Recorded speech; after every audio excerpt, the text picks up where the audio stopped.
Chapter 51. Courage Enos. I ask Mr. Daniels if I can renew my book at the library, and he smiles like I gave him a cake. "Sure," he says. Then he hands me an envelope. "Since you're heading that way, will you give this to Mrs. Silver for me?"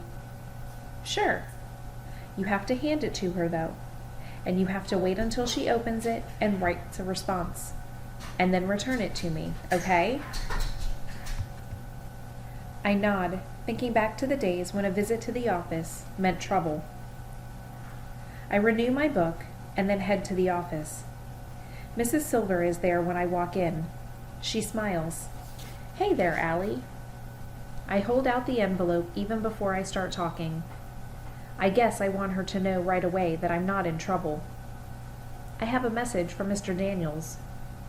She holds up a finger, telling me to wait 1 minute while she speaks with her daughter, and picks up the phone. I mean to listen in on their conversation, but something else catches my attention. The poster with the two hands reaching out for each other, the one I was asked to read, but couldn't. I walk over and stand in front of it. I stare at the outstretched fingers. Then I take a deep breath and look at the letters. I step right up to the wall and, just like Mr. Daniels taught me, use the envelope in my hand as a marker under the first line. I whisper, "Some things?" Mrs. Silver comes and stands behind me. She puts her hands on my shoulders. I stop reading. "No, Allie, keep going." I turn my head to look up at her. "Can you just read it to me so I can hear it all at once?" Mrs. Silver reads, "Sometimes the bravest thing you can do is ask for help." C. Connors. "Allie," she asks. I turn. Her voice cracks. "I want you to know how sorry I am about the bumpy road we had for a while. I'm proud of all the strides you're making, all the hard work you're doing. We should have picked up on your learning differences before, but you were so bright, and well, I hope you'll give me another chance to help." I nod, looking over at that poster, and think how I should have asked for help. But at that time, it took more bravery than I had. "Hey," she says, "didn't you have a letter for me?" "Yeah, Mr. Daniels said you were supposed to read it before I left." She opens the envelope and reads as she walks to her desk. Then she laughs and turns toward me. "Did he tell you what this says?" I shake my head. It says, "The student delivering this note is our student of the month for hard work and good attitude." "Me?" I ask. "Are you sure it isn't a mistake?" She laughs. "My brother Travis will never believe this," I tell her, "but in my heart I know he will. He'll be happy for me and mess up my hair, saying, 'Good going, Al.'" She writes a note for Mr. Daniels and hands it back to me. I leave the office and am told right away to stop running by a teacher. So I do. But it's hard to not run and jump and yell. Mr. Daniels smiles at me as soon as I turn the corner into the room, and I half jump, half run to his desk. "So, you got the message?"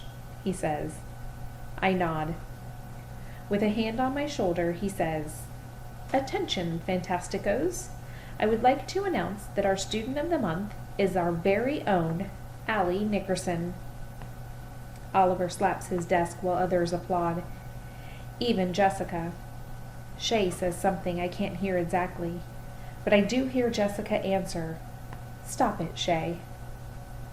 Albert and Keisha come over, Albert with a high five and Keisha with a hug. "Wow!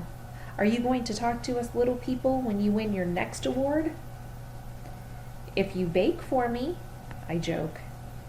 "Wait," Albert says. "Will you bake for me if I win something?" Keisha and I laugh while Albert says, "No, I'm serious." Keisha pats him on the shoulder. Yes, Albert, I'll bake something for you. We begin collecting our things to go home. Travis is picking me up because I have to bring my project home. I get my stuff and head down to the gym to wait. Soon, Travis walks in, still wearing his clothes from the garage. The sun from outside is behind him like he's walking out of a ball of light, and all of a sudden, I feel like I'm going to cry. It makes sense. Everything does. Travis is smart in the same ways that I am. I run up to him, put my project down on the floor, and throw my arms around him. Pretty happy to avoid the school bus, huh? He laughs. I'm just really happy to see you, that's all. And I hug him once more, but tighter. His face questions me. Wait a second, I say. I'll be right back. And I turn and run before he can answer. I run because I just have to. This can't wait until tomorrow. I sprint down the hallway, ignoring someone far behind me telling me to slow down. I approach my classroom, grab the door frame, and swing into the room, out of breath. Mr. Daniels looks up from his work, surprised. Allie. I step up to the side of his desk. I reach into my pocket and pull out a worn piece of paper that says possible. You're still carrying that? He asks. Please, Mr. Daniels, I told him. I have to help. I'll do anything. He stands. What's wrong, Allie? Please help my brother. I take a step forward. He needs to learn to read too. I think of the poster in Mrs. Silver's office. Mr. Daniels' hand reaching for mine, and mine reaching for Travis. Of course, Allie. I'm happy to help. Your brother is picking you up today, right? I nod, feeling so grateful for Mr. Daniels. I wonder if he knows that I came into 6th grade wondering what would ever become of me. Now I have dreams I know I'll chase down. I'll set the world on fire someday. And come back here and tell him so. Okay, he says. You go ahead. I'll be down in a minute to talk with him about what we can do. I run from the room but slow down, thinking, aware of every step. Eventually, I'm back at the gym, back to my big brother, who has stood by me and helped me always, who believed in me no matter what I said. Travis is standing there with his hands in his pockets, looking up at the light streaming through the windows across the top of the gym. I watch him for a while. Finally, he sees me and smiles. I hand him the tattered paper that says, possible. Here, this belongs to you now. He looks confused. For me?